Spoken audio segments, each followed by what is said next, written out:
Hi, and welcome to the Heart Leader Podcast, where heart and mind align. I am your host, Amber, and today I am joined by Nick Arapkiles. He is the visionary behind Just Grow. It is a brand that has a podcast and vision videos. It is an amazing heart-centered endeavor that Nick just decided to pour himself into after a decade of an entrepreneur endeavor through many different challenges and just self-fulfilling endeavors that he was back and forth with. And he will explain that journey as we talk. But our focus this month is all about self-love. And that self-love journey is very much what led Nick to where he is today and one of his purposes in this mission. So I am very excited to dive in so he can tell you about the way that he does his podcasts, which is very unique in its own structure, and these vision videos that he has dedicated himself to, and how that has its own unique flair too, and how it all wraps up into this amazing self-love journey that he has, and how it promotes self-love for others. So Nick, thank you for being here. Thank you for having me. And that was quite the intro.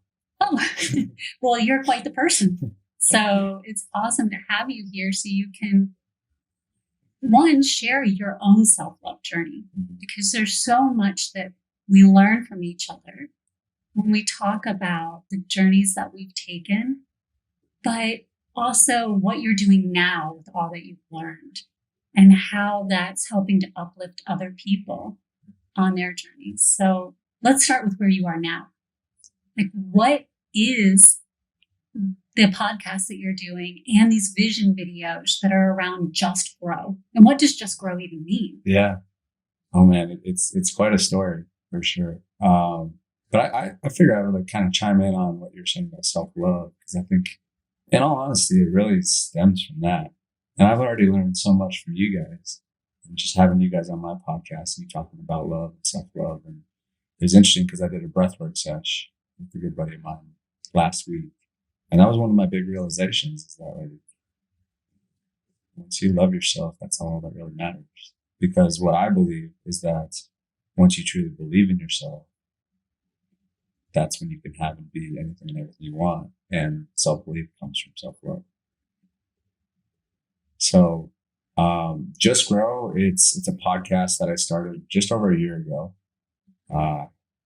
Was out in Utah by myself for about a week. I was dealing with some particular challenges in my life and kind of just trying to find myself a little bit more. And, I was in a decent job. I just ended a relationship.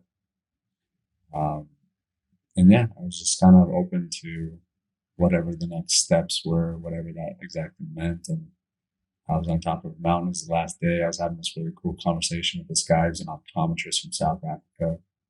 And I'd been kind of pondering the idea of a podcast for whatever reason. I really enjoy conversations like these because it fills me up. And the guy said something to me. He said, "Nick, you ask really good questions." That's got to be a sign, right?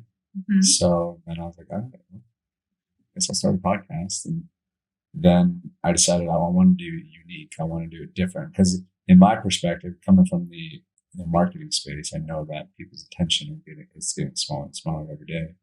So it's like, how do I captivate people's attention?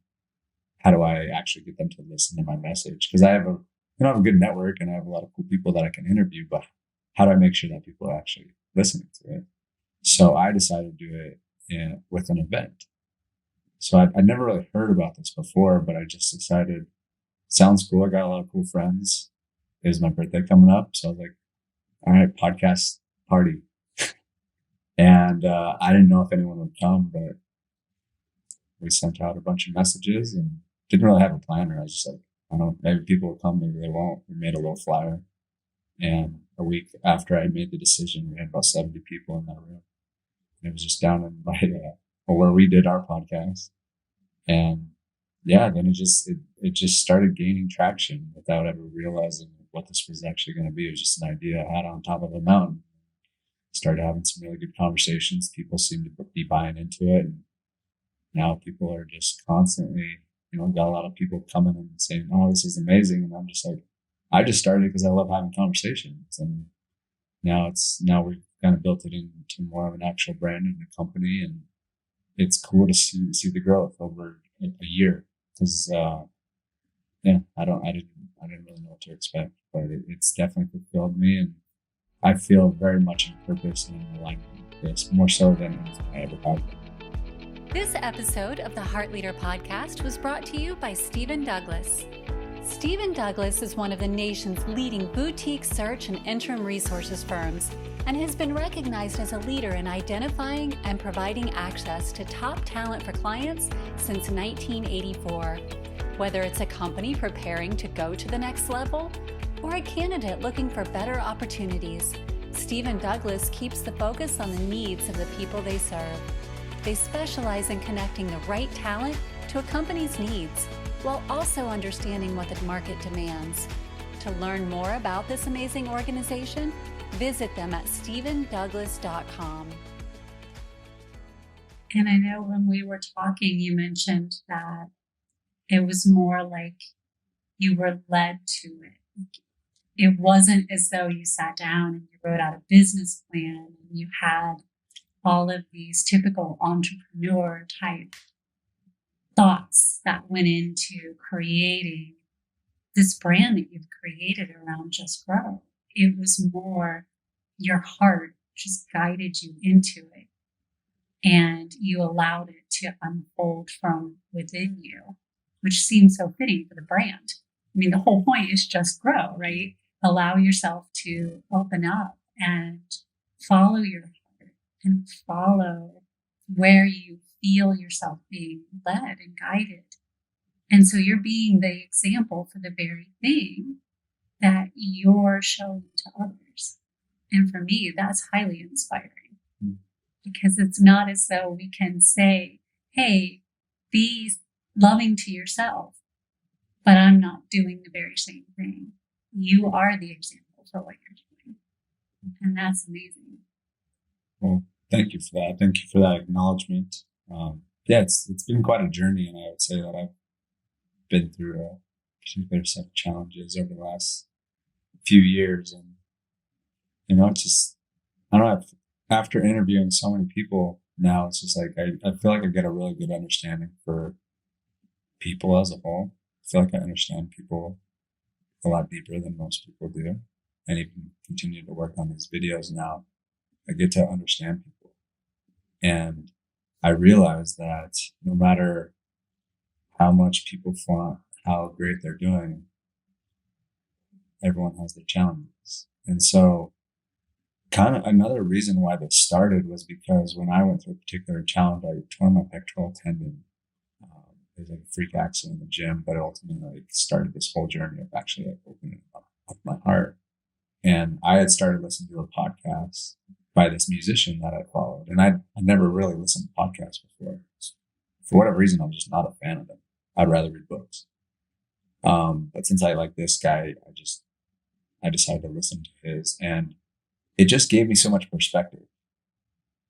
It wasn't like they were telling me, "Oh, you got to do this, you got to do this." It was just like they're just having a conversation, and he's pretty well connected, so he was interviewing athletes, celebrities, entrepreneurs, all sorts of big names, and it just made me realize how everyone's the same. Everyone's just a human being. And so when I saw that, I was like, well, I think I got some cool people that I could interview and give people that perspective too, and make people realize that we all are the same, no matter if you're making $50 million a year or $5,000 a year. And I think I come back to that a lot, like the whole conversation of not judging, because we all are the same. And it doesn't matter how much money you make. And I'm a big advocate of not judging people and just loving everybody for where they're at. Because, we're all the same. And that's so key, because ultimately every person has an insecurity somewhere. Yeah. And every person has something that they're navigating through, as you said. Yeah. And if we just continue to put every person either on a pedestal or down underneath of us, and we're not connecting, we can't connect if we're all constantly like this. And so having a voice and putting everyone on an equal playing field does help us even with self, because now we're not doing the same thing to ourselves, right? We're not putting ourselves up here or down here. We're even balancing our own ego. Yeah. Well, I mean, the thing is, like, if you put someone on a pedestal and you think someone's better than you, then that kind of leaves you open to.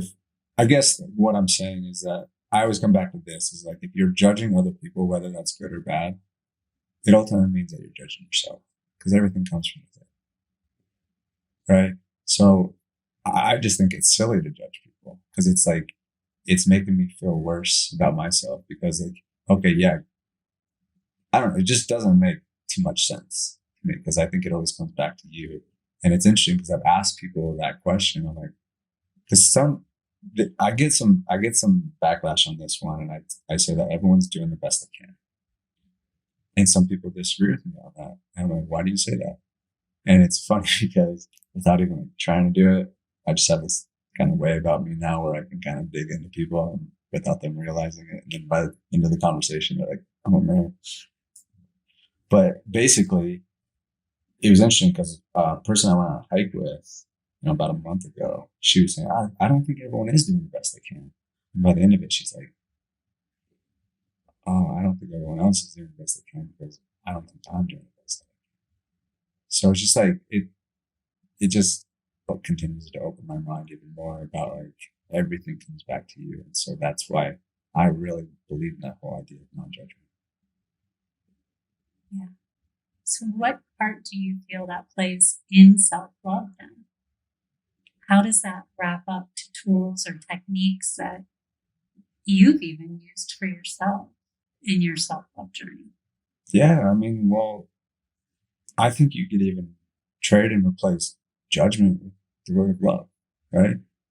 If you're not loving someone because of this, or this, that probably means because you're holding love back from yourself because of this, and this.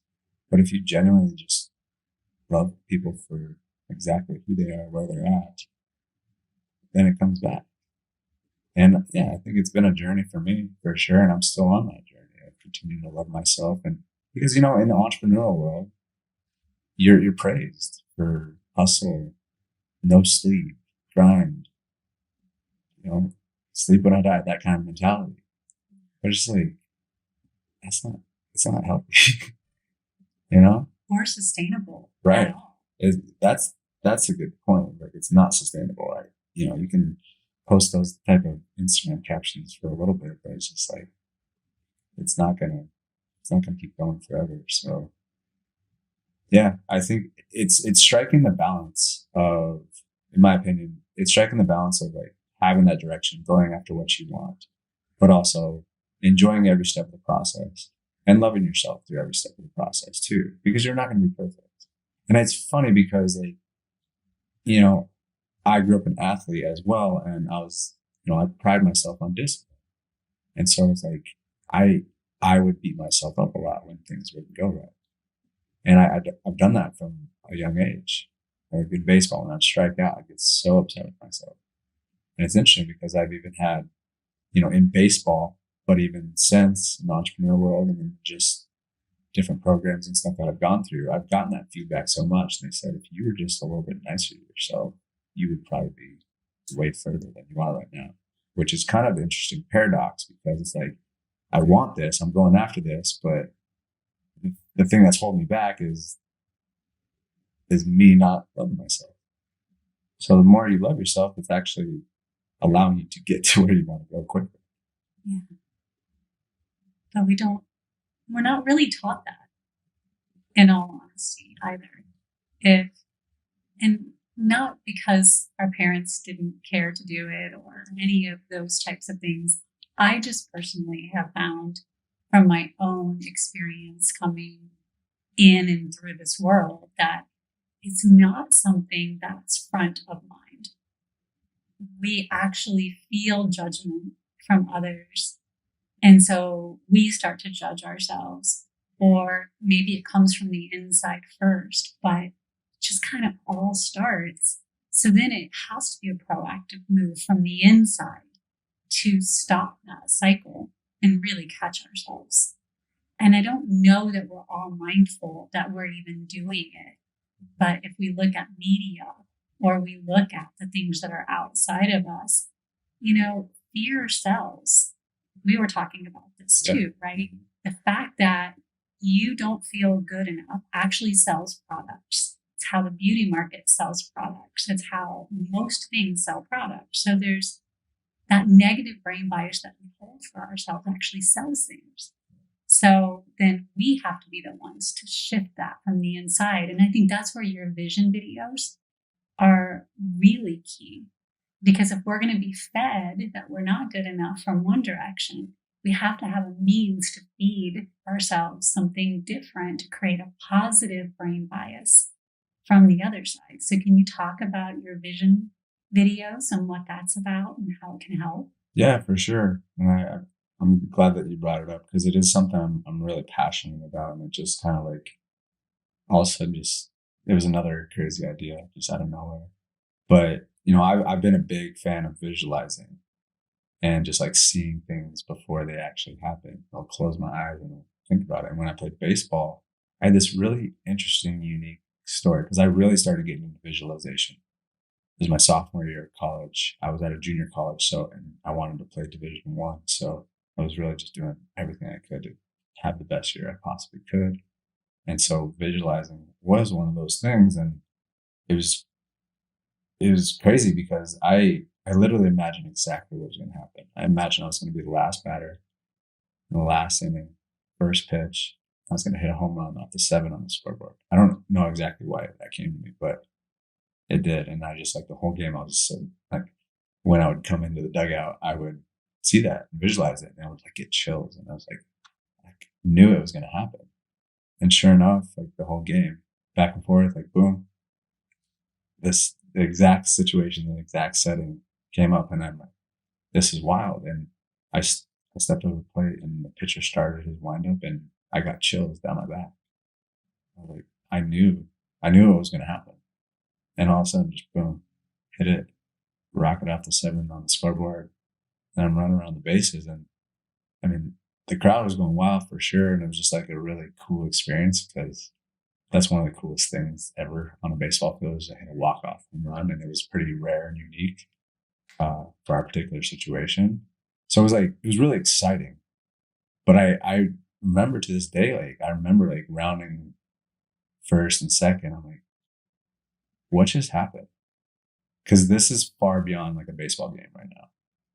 Something like big happened here, and I don't know what that is. I'm going to enjoy this, but I think that seed was just planted in my mind of like, wow, that mind or whatever's going on here is really powerful. And so that really stuck with me. And I've been a big fan of visualizing.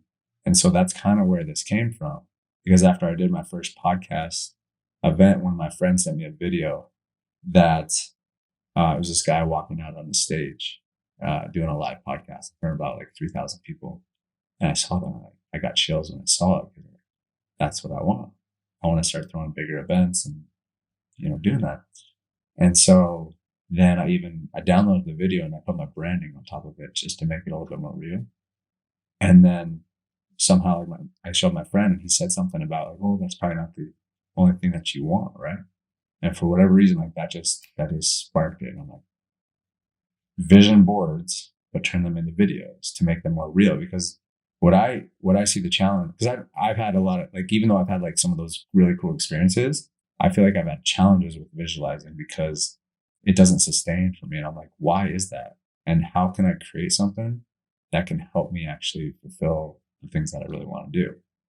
And so I realized probably one of the biggest things is that why I was able to utilize visualization in baseball is because it was so important and meaningful to me. And like when I would close my eyes and see myself hitting a home run, like it would give me chills. And so I was like, well, I think this could be like the perfect thing. So we basically take that, but kind of the reason I'm telling you all of that, and I think how this really applies to the whole self-love conversation, because without even realizing it, I thought at first this was just about the vision and like, oh, seeing, what you're about to go do. But there's so much more to that. And it is about the self-love, because if you're not feeling good about yourself and you start thinking about the things that you want, it's actually hurting that process even more than helping it, because you don't feel good and now you're focused on the lack of it, and you're very unlikely to get that. And so what we did with the videos is that the first like half of it, I would say, is about building you up, building up your self-esteem, building up your self-belief. And then we also have like family, friends, people you look up to and admire, record voice notes or videos, and we put that in your video so that you can hear people talking about how amazing you are. Because I'll be straight up, and it's interesting because this isn't something I tell a lot of people, but it's just like when I first made that video, like, I would have to say self-belief and self-love was not at its highest. And so I was leaning on some tools to help me get there before I could really believe in myself. And I just find that's what's interesting, because that's one of the people's favorite parts now. They say like, it was such an amazing experience just to send that love to other people. And then they would send the voice notes back, because we have them send it out first to like give an example to people. And so they say that's the coolest part about the entire process, is they get to like share all this love and gratitude, and you throw that out and then it comes right back. And I'm not kidding. Like every day I watch one, I still get chills, and it still brings me to tears when I hear people tell me how much they're grateful for me, how much they believe in me. So like really builds me up. It gets me feeling good. And then I start to think about the stuff that I want. That's when it really works. And that's amazing, because it goes back to that connection that you were talking about in the beginning, right? Putting people when we level the judgment, we don't put anybody higher or lower, and we all connect. That is feeding our self-love. And now you created a tool that allows that to feed into itself and to actualize it so that you can move forward with it. Because, yeah, self-love does begin within, but if you don't have the tools to begin there, you have to have somewhere to start. And so you've created a tool that gives someone a place to start, a point of entry, so that you can have at least somewhere to begin. And it's a beautiful gift. Yeah, it's, when I started it, I didn't realize what I was actually creating. Like I knew like right away, I was like, I think this is going to be big. And I thought it was because I was going to help everyone achieve everything that they've ever wanted. And I think it still has the potential to do that for sure. But I don't know, it's really special, because still at this point, I mean, it's still pretty, we just started a few months ago. And last night I got to show another one of my clients their video for the first time.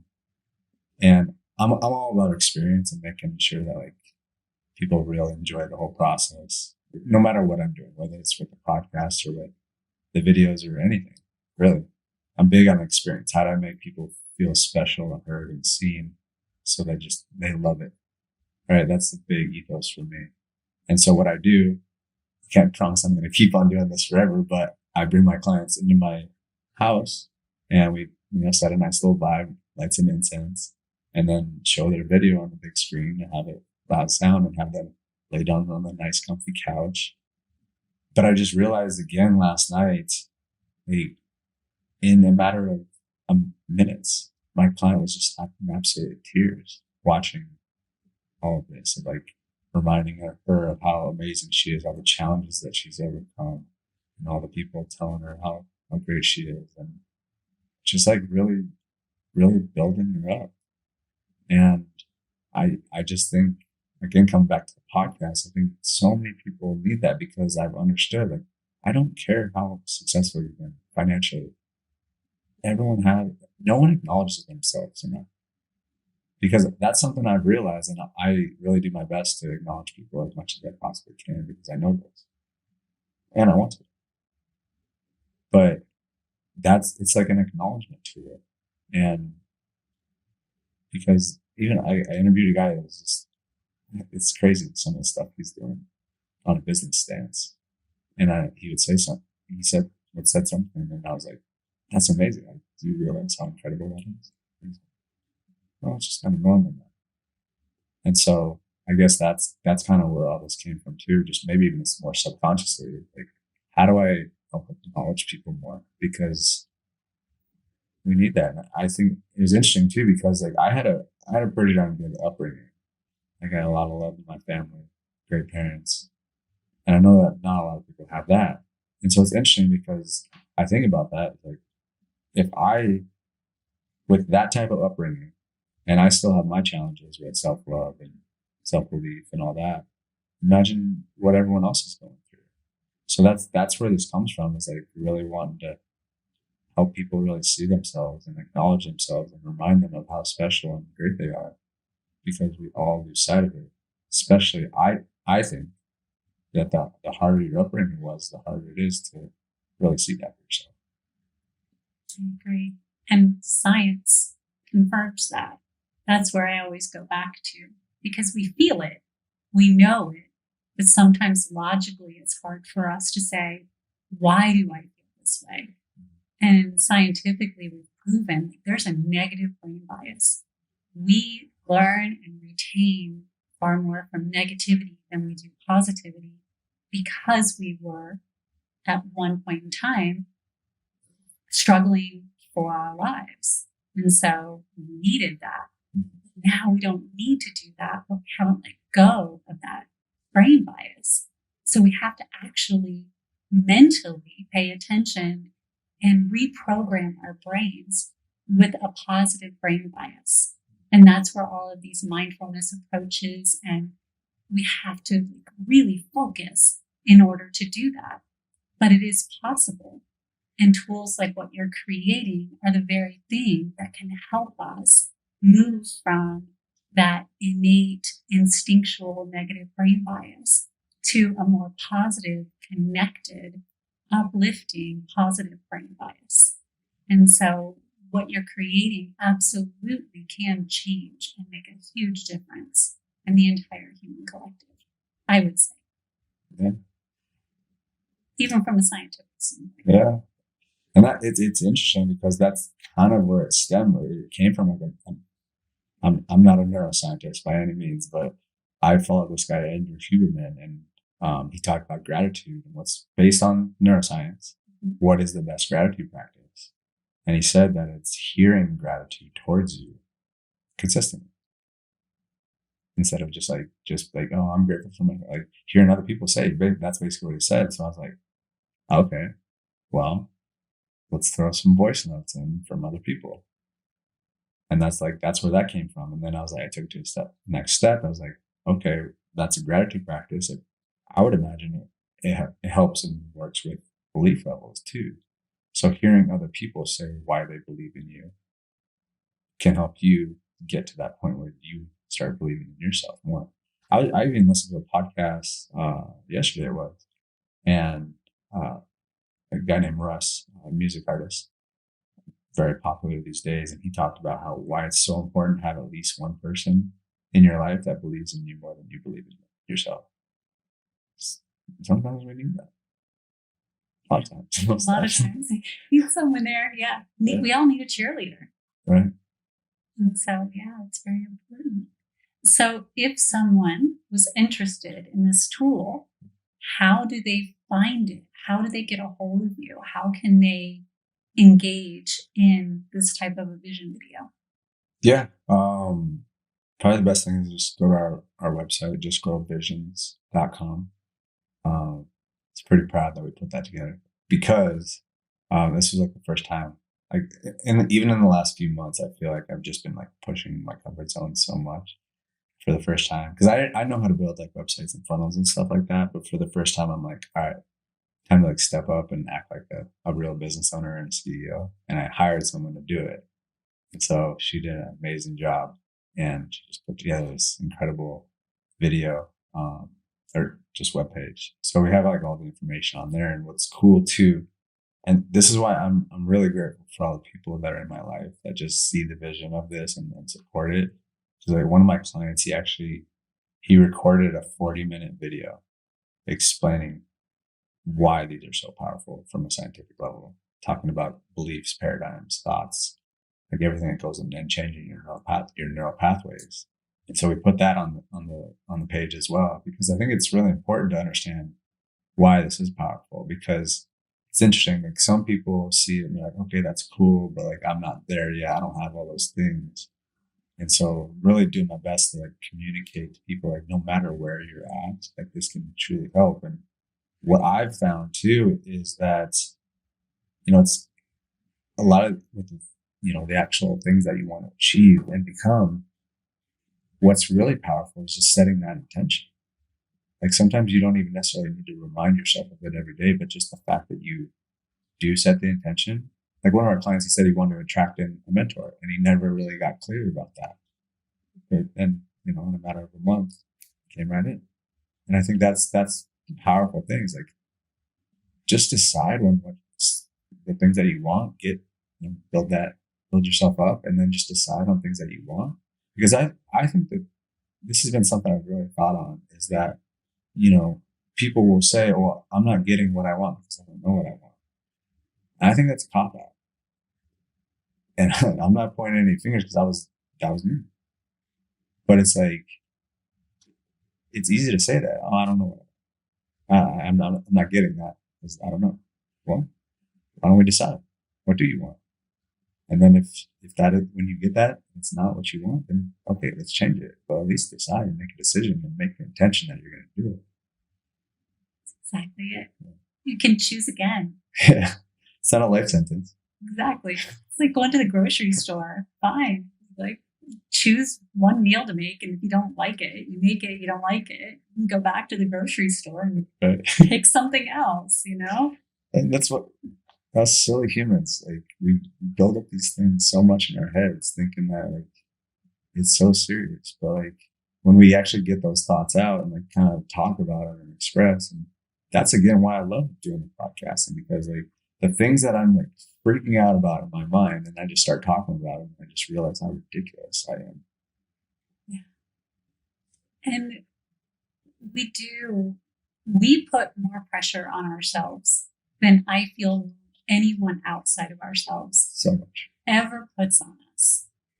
Not always. There are individuals who are in social circles or families or others that there's a lot of pressure. So I don't desire to generalize because I've met some individuals. But all in all, most of us are in a position where we put the most pressure on ourselves. And then that goes back to that self-love again. Like self-compassion is such a big practice. So if you need an entry point for a video like this, I want self-compassion could be your place to start. Yeah. Like if you have to have one thing, then self-love and self-compassion can be the thing that you make your vision video on. What would that look like? How do you obtain that? Because there has to be a barrier to entry if you can't think of a single thing that you want. Yeah. You have to start somewhere. Everyone starts somewhere. I remember hearing that a long time back, and I think that's probably what kind of like sparked me just continuing to share my story, because I think if anything, that's just kind of been the journey I've been on for a long time. I could just share my story. And it was interesting because when I first started my marketing career, I was in some like affiliate marketing programs and some network marketing stuff. And I would just, no matter how simple the story was, I would just like share it. Like if it was about I got 5 leads in a day, which some people would be like, oh, that's it. Like, no big deal. But some people would be like, that's incredible. The reason I share all that is because like, I got that advice a long time ago, and I just started. And then you just stack that. Oh, I got 5 leads in a day. People want to know how you did that. You start sharing that. And then you start getting 10 leads in a day. And you start sharing that. So it's just like the reason I'm telling. That's kind of like going off on a little tangent, but I think it's so powerful to realize that everyone starts from somewhere. No matter if you're Tony Robbins or whoever, like they all started somewhere. And I think that's such a valuable point because so many people, and I've even had conversations with some people about the videos, and they're like, well, I don't think I'm ready for it because I'm not where you're at yet. I think it's just like wherever you're at, it's important to start because the more that you put it off, the more you're going to continue to tell yourself that story and push that off even more. And ultimately, we all have to take a first step. If we desire, and I'm speaking more from a self-love standpoint, we all have to take that first step to connecting to self-love and knowing who we are and who we desire to show up as in this world. And it sounds like you've taken not only your first step, but you've hit the ground running now and you have your flow. So if you were to give one or two pieces of advice to young people who are coming up, or even, let's not even say young people, just anyone, because there are plenty of people who are well in their years who are still on that journey of self-discovery and self-love. What advice could you give someone who's navigating that path since you've kind of walked it now and had to clear the vines and brush and everything that goes along with finding your way through that? Yeah, I mean, that's an incredible question. And I think it's different for everybody. So I don't know if there's a blanket answer for it, but I'll do my best. I think the thing for me is, it kind of came back to just asking questions and thinking about things more critically. The thing that kind of peeves me a little bit is people that don't think for themselves. And they just take blanket statements as truth of like, this is the way it is. Think like this, do this. And this comes back to the whole conversation of media, all that. We don't need to get into that. But, I don't care what you think. I don't care what you believe, as long as it is what you think and believe. So I remember at one point, I remember thinking like one of my missions in life was to help people think critically. Because I think if you really think for yourself, you're taking time to sit back and analyze things and question things and just not believe everything you hear right away. I think one of my mentors said at one place, it's a mark of an educated person to entertain an idea and not take it as truth. I think I kind of butchered that, but that's the general concept of like being able to just listen and hear people out and not say like, okay, that's what it is. But like take a second to like think about it. And I would have to say, like in that same vein, is something that's been very helpful for me is just taking time to think. I don't think many people do that. And I think that's what separated me from a lot of people is that I do take time to sit and think. I mean, I went to Utah for a week by myself. I do solo trips. I think they're really, really powerful. Some people think I'm crazy for doing them, but it gives you time and it gives you space to actually think. Because is actually the guy I first followed podcast. He talked about this. I thought this was a really profound point is that how do you get to know somebody? You spend time with them, right? You connect with them. You're not on Instagram, you're not watching Netflix with them. You sit and you have a conversation with them, just like what we're doing. How do you get to know yourself the same way? You're not going to hang out with yourself just doing work, Netflix, or whatever it is, or even reading a book or music. Personal development is great, but it's still not actually spending time with yourself. So I think it's really important to like take that time. Even over the last week, I've made a point to go to like Poplarville Park and just like chill and sit with myself and think. There's a book called The Road Less Stupid. Great title. It talks about that thinking time. Like just give yourself some space. Like think about that stuff. What do I want? What do I desire? What is the challenge right now? What's my priorities right now? If you just give yourself a little bit of time to like sit there with yourself and kind of like think through it, most of the time you can figure stuff out.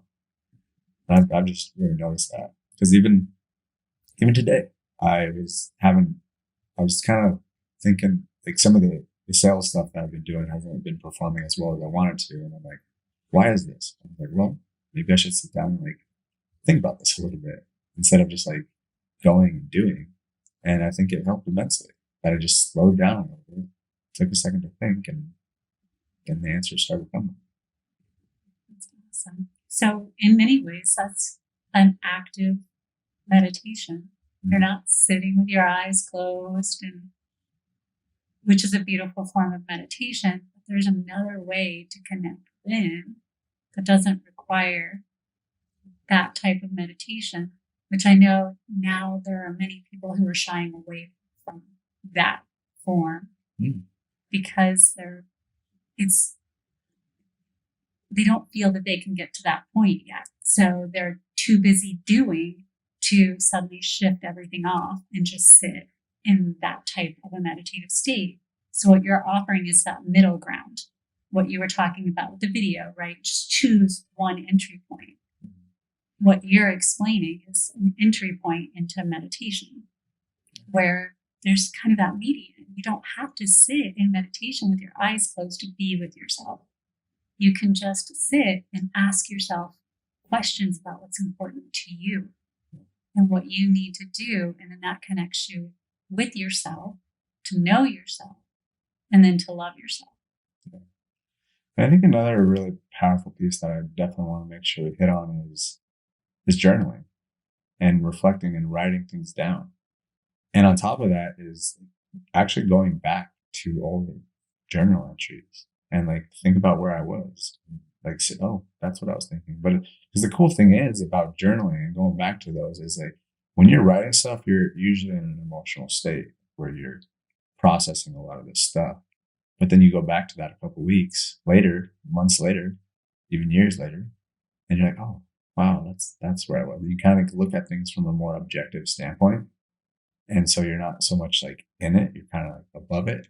And I think at the end of the day, really what this all kind of comes back down to is awareness. And I think that's always kind of the first step. The more awareness that you can get on your life, the more you'll be set up. And the only way that you can be aware is if you do take that time. And I think it's really powerful to document it.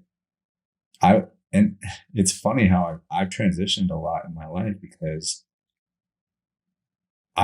when I heard about like spirituality and meditation, I don't need that. Like, I'm good. Thank you though. Same thing for journaling. I was like, I don't have time to do that. Like, what am I going to write down? Like, that seems like a waste of time. And now I feel like it's essential. I feel like I can't operate without it. Yeah. So I think it's slowing down because here's one other thing I'll say about it is that I read this book called The Master Key System, and there's a lot of great stuff in there. But there was one thing that really stuck out to me, and it said, a single idea can be worth millions of dollars. But the only way that you're actually going to have those ideas if you give yourself space to have them and slow down and be receptive for those ideas. Because if you're just going and doing, you have no space to like receive that. Very true. And if you look at some of the most successful, or what we might deem as successful individuals in the world, they practice that flow. And so there has to be space in order to receive. And I love that. And I am an avid meditation individual. I love meditating, but I do honor the fact that we're in a very do-oriented world. And so to ask someone to go from, I get up at 6 a.m., I have to get the kids ready and then get them to school and go to work and then come home, pick them up from school, get dinner ready, then log back on to work at, 8 o'clock to wrap up. And where is there time to like stop and meditate within there? We can't just say, oh, well, that's the solution. Providing those steps that can allow them to just gradually step away and take those few moments to themselves. I think that's pivotal because connecting with self-love and knowing of self isn't about creating more judgment on ourselves of, I failed, because I couldn't carve out 15 minutes to meditate. But if you offer a solution like, hey, you don't need 15 minutes to meditate. Can you take 5 minutes to step into a room by yourself and just ask yourself a couple of questions? That's an amazing opportunity where now we're not creating self-judgment, we're creating self-actualization opportunities. And I think it's like you said, asking yourself questions. I think I've even realized recently it's really powerful to ask these questions out loud. Like have conversations with yourself. I don't know. Some people might look at you like crazy, but it's okay. It's okay. Aren't we all a little crazy? Yeah, pretty much. I have a good friend that like shared that with me, and he would always ask himself a question: what do I desire? What does Nick desire right now? What am I grateful for? Actually, ask yourself these questions, and sometimes you don't even need to necessarily answer them, because I learned a long time ago. Sometimes I forget about this. His name is Noah St. John. I believe his book was called The Secret Code of Success. And he took the approach of that affirmations aren't necessarily the best way to go. Instead, ask yourself questions, because our brains are like a search engine. It's just when you plug something into Google, you ask some question, you get a bunch of answers. And again, coming back to like the whole conversation about questions, is the quality of your questions determine the quality of your life, because they determine the quality of your answers. But it can really be on a subconscious level where you just ask the question and your brain just goes out and searches for them. You don't have to answer it right there. But I think it's been powerful for me to like ask myself those questions, especially when you like don't feel like it. I feel like that was the case even, I go through ups and downs, but even just like last week, I don't feel like asking myself a question, but that's probably the time you need to do it. And it seems to always play out like that too. Because like once I start doing it, I'm like, okay, all right, I'll get back into the flow of things. It's kind of like working out your physical body. Yeah. Working out your emotional and mental body is the same way. The moment you don't feel like going to the gym is when you need to go to the gym. The moment you don't feel like working out your mental and emotional is the moment you need to do it. Yeah. Because you never come back to it and you're like, I'm really pissed off that I went to the gym today. Yeah. No. It's like, man, I feel so much better now that I just did that. Right. It's the same thing. So absolutely. So you've touched a little bit on the story that led you to create these two amazing avenues that you have available. Can you share a little bit go a little more in detail? I know about your shoulder. We talked about that some and how it just like shut things down for you and was an entry point into creating all of this.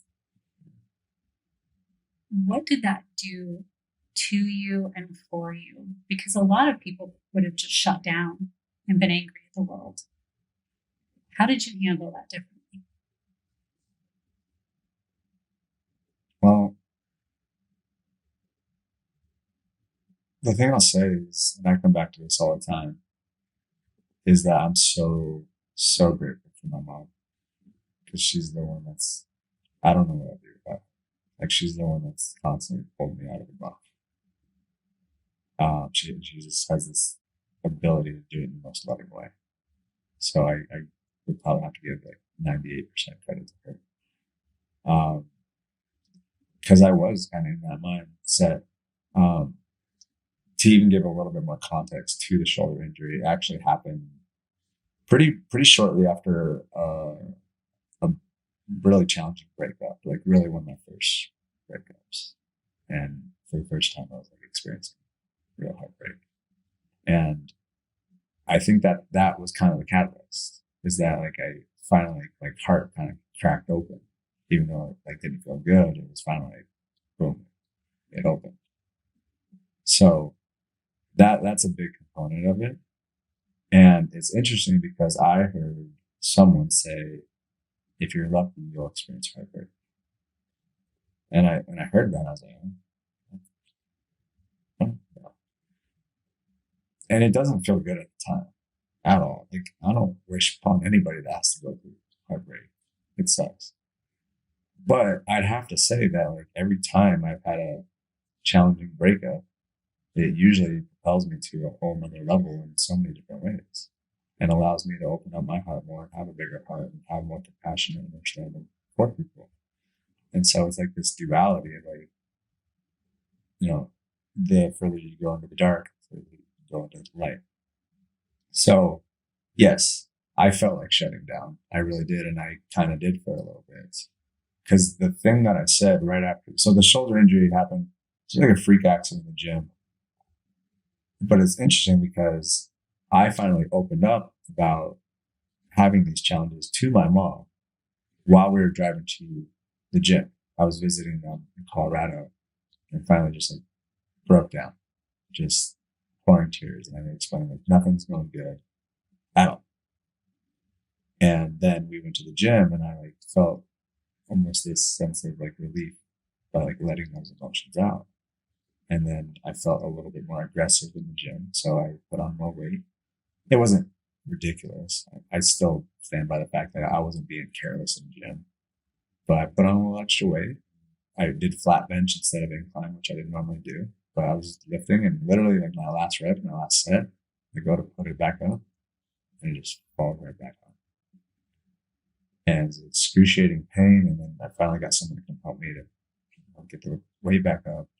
And I went back over to my mom and I was like, I don't know what's wrong, but we have to go. Something is not good right now. And so we leave and we get back in the car and I just, again, just lost it. Just start bawling my eyes out. And physical pain has never been that big of a challenge for me, like, for whatever reason. And so my mom was like, what's going on? Like, is it physical pain? And I remember saying right then and there, I'll remember this to the day I die, is I said, when it rains, it pours. It was like I was expecting that. I was in that kind of energy. And that like, I was like, wow, that's where I'm at. And so that's kind of the mindset I was in. And ended up having surgery, didn't have health insurance. Like it was not a good situation.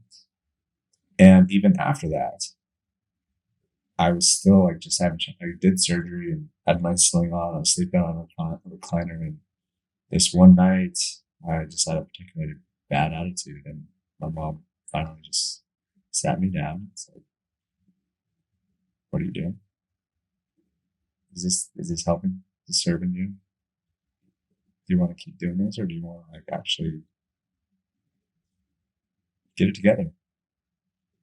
And for whatever reason, that just spoke to me. I'm like, she's right.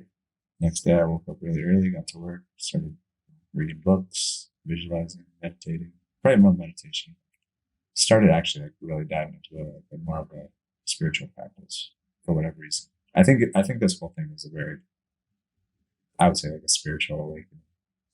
So yeah, I mean, I had a hack, I would say, by an amazing mother, but I think at the same time, like, how do you want to look at things? Because how do you look at, what they say, it's the way, the way you look at things, I think I'm going to butcher it, but it's just like, what do you want? Do you want to just sit and feel sorry for yourself? Or do you want to get better and be the best you can? Because here's the thing, and this is what I've learned recently from one of my coaches, which is a hard pill to swallow, but I think it was probably one of my biggest breakthroughs I've had in my life. I think a lot of us, I'm talking to me, most importantly, is that I'll hold on to things. I'll hold on to people, relationships, thoughts, even. And it's because holding on to something means that you kind of think that what was in the past is better than what's coming in the future. That truly means that you don't actually believe and trust in yourself, which again comes back to the fact that you probably don't actually love yourself as much as you want to. So by actually holding on to stuff, that actually proves that you don't believe and trust and love in yourself. So that shift within myself is like, and don't get me wrong, like still like I have to continue to remind myself of this, like choosing to let go, because that means I believe in myself. That means that I love myself. But I think just that realization, it really started like opening up to me like, okay, if I really do love myself, if I really do believe in myself, if I truly want all these things that I say I want, it doesn't even make sense to not let go, because that's what's pulling you back and causing you from not actually getting to where you want to go. That's a very powerful story. And I can't imagine a better way to wrap up this podcast. Yeah. Thank you for sharing that. Thank you. And thank you for being here and sharing all that you have with our community. Yeah, thank you for having me. I mean, it's interesting. I haven't actually been on too many podcasts. I'm always the one interviewing people. So this is fun. It doesn't matter which side I'm on. I love having deep, meaningful conversations because it fills me up, and if other people can get perspective on it, help them out a little bit, even better. We agree. And we'll make sure that everyone can find your podcast and your vision videos and how they can get a hold of you. So awesome. Thank you. Thank you. And thank you all for joining us on another episode of the Heart Leader Podcast, where heart and mind align. I'm your host, Amber. And don't forget, this month is all about self-love, and you can find the tool for self-love in the Heart Leader Toolbox. So take a moment and venture over that way. Until next time, we look forward to seeing you in the Swivera community.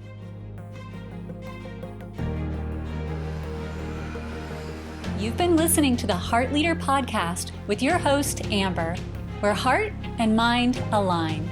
Tune in weekly as we take a deeper dive into what it means to be a heart leader. Ready to take the next step? Join us and over 1 million people worldwide who've united in creating this global movement of love. Become a heart leader for today and tomorrow. Learn more and connect with us at swivera.org.